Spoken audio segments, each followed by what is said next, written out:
সকল ধর্মের মানুষের একটা চমৎকার একটা সম্মেলন এই দেশে আছে। এখানে হিন্দু, মুসলমান, বৌদ্ধ, খ্রিস্টান হাজার বছর ধরে তারা এখানে বাস করে এবং এটাই হচ্ছে তাদের ভূখণ্ড, যারা আমরা আজকে এখানে বাস করছি। এখানে বিভাজনের প্রশ্ন কখনোই আসা উচিত নয় ধর্মকে কেন্দ্র করে। আপনারা চিন্তা করুন, আমরা সেই ব্রিটিশদের আমলের আগেও আপনার তারও আগে থেকে এখানে কিন্তু এই সমস্যাগুলো কখনোই ছিল না। এই সমস্যাগুলো শুরু হয়েছে মূলত ব্রিটিশদের সময় থেকে ও তারপর থেকে।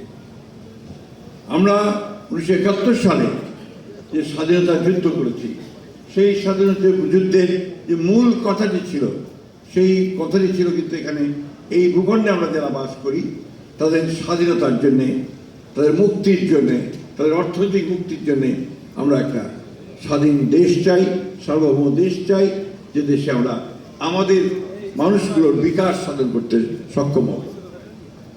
সেদিন কিন্তু আমরা ওই ধর্মের নাম করে যারা সেদিন স্বাধীন করেছিল সেটাকে আপনার ডিফাই করে কিন্তু একসাথে আমরা এই লড়াইটা লড়েছিলাম এবং সেখানে আমরা 1971 সালে একটা রক্তক্ষয়ী যুদ্ধের মধ্য দিয়ে কিন্তু আমরা দেশ স্বাধীন করেছি। দুর্ভাগ্য আমাদের যে সেই গণতান্ত্রিক চেতনা, যে চেতনাকে সামনে নিয়ে আমরা সেই দেশের স্বাধীনতা যুদ্ধ করেছিলাম, লড়াই করেছিলাম, দেশ স্বাধীন করেছিলাম, সেটাকে আমরা রক্ষা করতে পারিনি। যারা দায়িত্বে ছিলেন সেদিন তারা সেই ভূমিকা পালন করতে পারেননি। তারা গণতন্ত্রকে ভুলে গিয়ে একদলের শাসন ব্যবস্থা সামনে নিয়ে এসেছিলেন এবং তার পরবর্তীকালে গণতন্ত্র বারবার হতে খেতে। আসলে আমার কাছে মনে হয় যে আমাদের মূল যে দুর্বলতাটা, সেটা দুর্বলতা হচ্ছে যে আমরা একটা গণতান্ত্রিক রাষ্ট্র নির্মাণ করতে পারিনি। গণতন্ত্র হলেই আমাদের পারস্পরিক যে অধিকার, আপনার অধিকার, আমার অধিকার, ধর্মীয় অধিকার সব কিছুই এখানে রক্ষা হতো। যেহেতু আমরা পারিনি, সেই কারণে সেই অধিকারগুলো সবসময় রক্ষা করা সম্ভব হয়নি। আমরা ইতিমধ্যেই আপনার বিজয়বাবু বলেছেন, নিতাইবাবু আছেন, আমরা এই সরকার প্রথমবারের মতো তারেক রহমান সাহেব কিন্তু সরকারের মধ্যে একজন বিশেষ সহকারী নিযুক্ত করেছেন তাকে সাহায্য করার জন্য আপনাদের সংস্থাগুলোর ব্যাপারে কাজ করার জন্য। এবং ইতিমধ্যে আমরা কয়েকবার বসেছি, বিজয়বাবু জানেন, অন্যান্য যে সমস্ত গোষ্ঠীগুলো আছে, সম্প্রদায় আছে বা সমিতি আছে আপনাদের, তাদের সঙ্গে আমরা অনেকবার বসেছি। আপনাদের সঙ্গে ঠিক সেইভাবে আজকে বোধহয় এই প্রথম আমরা বসছি, কিন্তু অনেকগুলো গোষ্ঠীর সঙ্গে আমরা সবসময় আলোচনা করেছি, কথা বলেছি। আমরা বরাবরই যখন আমরা বিরোধী দলে ছিলাম তখনও কিন্তু আমরা আমাদের আপনাদের জন্মাষ্টমীর দিন, আপনাদের দুর্গা পূজার দিন আমরা কিন্তু আপনার সেই অনুষ্ঠানগুলো করেছি আপনাদের নেতৃবৃন্দকে সামনে নিয়ে। আপনারা জানেন যে এইবার আমরা পার্লামেন্টে মহিলাদের মধ্যে যে আমরা মনোনয়ন দিয়েছি, সেখানে কিন্তু আপনার সনাতন ধর্মাবলম্বী আছেন, মতুয়া সম্প্রদায়ের আছেন, আমাদের সমতল ভূমির যারা নৃগোষ্ঠী তাদের প্রতিনিধি আছেন, পাহাড়ি যারা আছেন আপনার তাদের আপনার প্রতিনিধি আছেন। অর্থাৎ সবাইকে নিয়ে কিন্তু আমরা একটা রাজনীতি করার কাজ শুরু করেছি, যেটাকে আমরা আমাদের 31 দফায় একটা রেইনবো স্টেট হিসেবে আমরা পরিচিত করেছি। এখানে যে সমস্ত বিষয়গুলো এসেছে এর বেশিরভাগই কিন্তু হচ্ছে আপনার আমরা সরকারে আসার আগের ঘটনা। আমরা সরকারে আসার পরে আমি এটুকু বলতে পারি যে আপনার অত্যন্ত সচেতনভাবে সকল ধর্মের, সকল মানুষের অধিকারকে সুরক্ষার জন্য, তাদের সম্পদকে সুরক্ষার জন্য সব রকম ব্যবস্থা আমরা গ্রহণ করেছি। আপনারা নিশ্চয়ই জানেন যে দুর্গা পূজা হয়েছে, আমাদের সমস্ত দলের, আমরা বিএনপি সব দলের লোকেরা তারা কিন্তু দুর্গা পূজায় আপনাদের সঙ্গে থেকেছে, যাতে কোনো রকমের দুর্বৃত্ত কোনো সুযোগ না পায় আপনার সমস্যা তৈরি করবার। আমরা দেখেছেন যে রথযাত্রাতে আমি নিয়ে গিয়েছিলাম, আপনার চিসকনের যে রথযাত্রা অনুষ্ঠানে আমি নিয়ে গিয়েছিলাম। আমার ঠাকুরগাঁতে সেখানে হয়েছে, আমরা এখানে ধামরাইতে রথযাত্রা হয়েছে, আমাদের হুইপ গিয়েছিলেন, চিফ হুইপ গিয়েছিলেন, এবং ফিরতি রথযাত্রাতে আমাদের দাদা এবং অন্যান্যরা ছিলেন। আমরা সরকার কিন্তু সব সময় আপনাদের সঙ্গে থাকছে, যাতে করে আপনারা সেফ ফিল করেন, নিরাপদ বোধ করেন, সেই ব্যবস্থাটা আমরা এখানে করার চেষ্টা করি। আমি পিছনে তাকাতে চাই না, আমি পেছনে ফিরে তাকাতে চাই না। এই জন্য চাই না যে বারবার পিছনে থেকে অতীতচারিতা করে আমরা সামনের দিকে এগোতে পারি না। আমরা সামনের দিকে এগোতে চাই। আমরা আপনাদের সঙ্গে যেন কোনো বিভেদ সৃষ্টি না হয় সেই ব্যবস্থাকে আমরা তো সচেতনভাবে দেখতে চাই। একটি মহল কিন্তু খুব সচেতনভাবে ধর্মের নামে বিভেদ সৃষ্টি করতে উঠে পড়ে লেগেছে।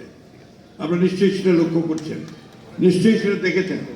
আমি আপনাদেরকে ধন্যবাদ জানাতে চাই যে বিগত নির্বাচনে আপনাদের সনাতন ধর্মের মানুষেরা আমাদের বাংলাদেশ জাতীয় দলের রাজনীতিকে, আমাদের তারেক রহমান সাহেবের রাজনীতিকে এবং খালেদা রাজনীতিকে যে অকুণ্ঠ সমর্থন দিয়েছেন এবং সেই জন্য আপনাদের কাছে আন্তরিক কৃতজ্ঞতা এবং ধন্যবাদ জানাই। আমরা এই পরিবেশটা ধরে রাখতে চাই। আপনারা অনেকেই জানেন কিনা আমি জানি না যে আমি কিন্তু আমরা একটা কনস্টিটিউন্সি থেকে এসেছি, এমন একটি এলাকা থেকে এসেছি যে এলাকায় আমার কনস্টিটিউন্সিতে আপনাদের সম্প্রদায়ের ভোট সংখ্যা হচ্ছে 1,35,000। সেখানে আমি প্রায় 1 লক্ষ ভোটে জয়লাভ করেছি। এখানে আপনারা যারা আছেন সবাই জানেন যে আমরা কনসিয়াসলি সচেতনভাবে চেষ্টা করি যে আপনাদের সঙ্গে সুসম্পর্ক গড়ে তোলবার। আমরা সচেতনভাবে চেষ্টা করি আপনাদের সমস্ত যে সমস্যাগুলো আছে সেই সমস্যাগুলোকে নিয়ে আলোচনা করে আলোচনার মাধ্যমে সেগুলোকে সমাধান করা। আমি শুনেছি আপনাদের এই যে সমস্যাগুলোর কথা দাদা তুলে ধরেছেন একজন, আমরা এই সমস্যাগুলো সম্পর্কে আগে থেকেই জানি। আমাকে দাদা বলছিলেন যে আপনারা যখন সনাতন ধর্মের মানুষদের সঙ্গে কথা বলেন তখন বিশেষ গোষ্ঠীর সঙ্গে বলেন, আমাদের সঙ্গে বলেন। এই দোষটা আপনাদেরকে আমরা দেখতে পাই না।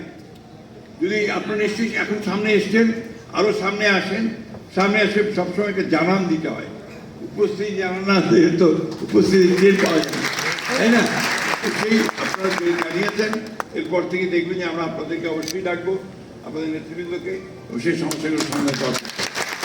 আপনাদের দাবি দাওয়াগুলো আমরা দেখেছি। আমরা এখানে আমাদের বিজন বাবু আছেন, যিনি আপনাদের প্রতিনিধিত্ব করেন আমাদের গভর্নমেন্টে, প্রধানমন্ত্রী সরকারে। আমরা এই বিষয়গুলো নিয়ে আলোচনা করে আমরা অবশ্যই আমরা ইতিবাচক সমাধান দেওয়ার প্রত্যেকটিকে আমরা চেষ্টা করব। তো একটা জিনিস আমাদের মনে রাখতে হবে যে বাংলাদেশ কিন্তু একটা সকল ধর্মের একটা স্বাধীন সার্বদেশ, সেটা জনগণতান্ত্রিক বাংলাদেশ। বাংলাদেশটা মানুষ করবে। আমাদের নেত্রী এবং খালেদা বলতেন যে আমি কখনোই আপনাদেরকে সংখ্যালঘু মনে করি না, আমি মনে করি আপনারা এই দেশের সন্তান, আপনার এই দেশের সমান অধিকার আপনার যা আমার। এই কথাটা মাথায় রাখতে হবে। আমি সবসময় বলি যে কেন নিজেকে ছোট করেন? আপনি আপনার দাবি আদায় চিৎকার করে বলবেন যে দিস মাই রাইট, এটা বলতে হবে। তো আপনার অধিকার আপনাদেরকে নিয়ে নিতে হবে। এই যে অধিকারটা আপনি যদি চিৎকার না করেন, কথা না বলেন, তাহলে কিন্তু আপনার পিছিয়ে পড়ে থাকতে হয়, সামনে এগুলো যায় না। আমি অনুরোধ করবো আপনাদেরকে, আপনার যোগাযোগ রাখবেন।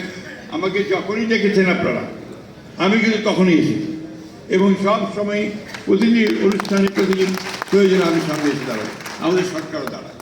আমি তো অনুরোধ করবো যে আপনারা আসুন। আপনার এরপরে আজকে তো আপনারা অনেক বড় সমাবেশ করছেন, এরপরে আপনাদের প্রতিনিধি নিয়ে আসুন, আমরা কথা বলি। সেই কথা বলার মাধ্যমে সমস্যাগুলো আলোচনা করে চিহ্নিত করে সেই সমস্যাগুলো সমাধান করার অবশ্যই আমরা চেষ্টা করব।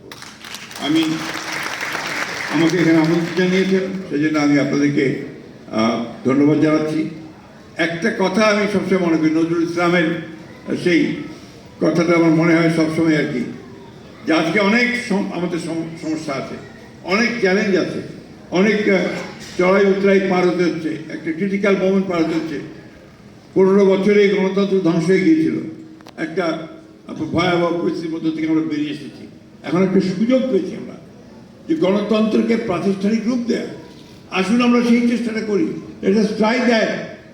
আমরা সবসময় কথা বলি যে ওই যে নজরুল ইসলামের সেই কবিতা আর কি, যে হিন্দু না ওরা মুসলিম, ওই জিজ্ঞাসে কোন জন, কান্ডারি বলো ডুবিছে মানুষ সন্তান মা। এটাই হচ্ছে মূল কথা। আমরা একই মায়ের সন্তান, বাংলাদেশের সন্তান। আমরা কাঁধে কাঁধ মিলিয়ে আমরা এগিয়ে যাব। আমরা তো একই বৃন্তের ফুল। আমরা অবশ্যই আমরা আমাদের কৃষ্টি, আমাদের সংস্কৃতিকে সামনে রেখে, আমাদের 1971 সালের যুদ্ধকে সঙ্গে রেখে, আমরা 24কেও সামনে রেখে আমরা এগিয়ে যাব। আমরা কোনোটাকে বাদ দিতে চাই না, কারণ এটা আমাদেরই জনগণের অধিকার আদায়ের সংগ্রাম, অধিকার সংগ্রামের মধ্যে দিয়ে আমরা এগিয়ে গেছি।